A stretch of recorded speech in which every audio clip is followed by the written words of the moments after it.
కానీ మీరు చేస్తారో లేదోనని నాకు అనుమానంగా ఉంది. అంటే నన్ను నమ్మవా? నువ్వు గనక నాకు ఇప్పుడు ఎదురుగా ఉండుంటే ఒట్టేసి చెప్పేవాణ్ణి. అయితే ఇప్పుడు ఒట్టేయండి. ఒట్టమ్మా, చాలా. నీకు అనుమానంగా ఉంటే వీడియో కాల్ చెయ్యి. వీడియో కాల్ వద్దులే అన్నయ్య. మందుమూర్తి అంటే ఎవరు? ఏంటి, మందుమూర్తినా? వాడు నీకెలా తెలుసు?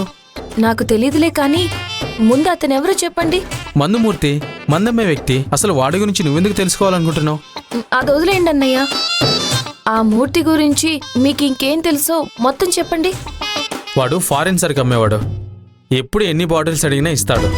మన తారక్ కూడా వాడి దగ్గరే తీసుకుంటాడు. అయినా ఇది తెలుసుకుని నువ్వేం చేస్తావమ్మా? నేను ఆ మూర్తిని ఒకసారి కలవాలి. ఏంటి, కలవాలా? అవునన్నయ్య, కలవాలి. అది కూడా ఈ రోజే, ఇప్పుడే కలవాలి.